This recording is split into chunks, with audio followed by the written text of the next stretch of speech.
Greetings. Welcome to the home studio version of Reach a Village. We're going to be sharing content about our ministries, about our partners. We'll be telling testimonies. We're going to be sharing with you all, just to get the ministry out. One of the reasons I feel compelled to tell the story in different formats and in different ways is because I recently traveled to the Philippines, and I'm recently coming on board with Reach a Village. And I've been hearing stories from my dad for about 10 or 15 years about the work that's been happening in Southeast Asia specifically. And it wasn't until last year that I got to travel and meet some of the leadership there and see the fruit uh, of all their hard work, all the local believers' hard work and dedication um, to planting churches, to discipleship, and it was incredible. And I also heard that they were doing children's ministry, and and I thought, great, children's ministry, that's cute. But when I went over there in September of 2017, what I saw was far beyond cute, but amazing. God was moving and working with the local volunteers through the Northern Luzon Values Education Program. Volunteers are going into the school system, sharing Jesus Christ, sharing the message, the gospel, sharing values that come from the Bible, biblical values in the public school system. And the fruits are overwhelming. So that's why I feel compelled. I feel compelled because there needs to be more resources there. If there are more resources, there can be more volunteers. There can be more coordinators who can help mentor and monitor and disciple these volunteers. There are so many willing volunteers from village to city, ready to go into the school systems and teach. They just need more resources. And that's why I feel compelled. This was far more than a children's ministry. It was uh, one of the local coordinators of volunteers.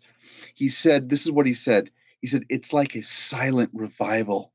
There's no huge healing crusade. There's no mega advertisements about it. It's a quiet, slow, and steady revival.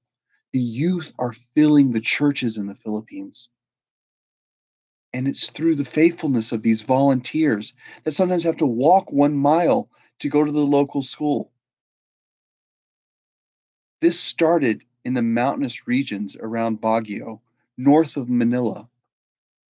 It started with one school, and then it spread and it spread. And these faithful volunteers are spending days and days at school sharing this value education program. And it is incredible. And that's just one ministry that's happening. And the fruits are unbelievable. God is pouring out his spirit. And these volunteers, I met with them, some of them living in shacks, bamboo, wooden structures, but yet they still faithfully serve for nothing. They're doing this for free because they love the Lord and they are being transformed and renewed and restored. So that's why I feel compelled to tell you about what's happening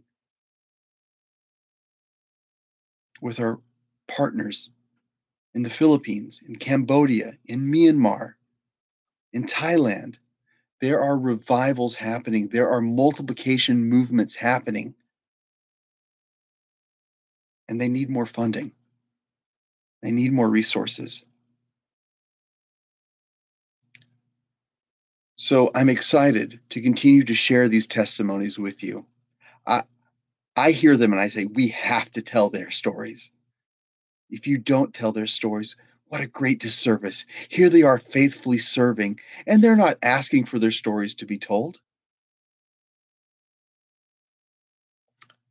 But here in the US and in Canada and in the West, we can help mobilize them. We can help empower them They are doing the hard work that God has called them to do. And it is so easy for us to come alongside them. And that's why Reach a Village is excited to share their stories, to help mobilize these local champions to reach the unreached. So thank you for listening. Thank you for watching. We look forward to the many more things and blessings and fruit that we will be sharing. Thank you, and God bless.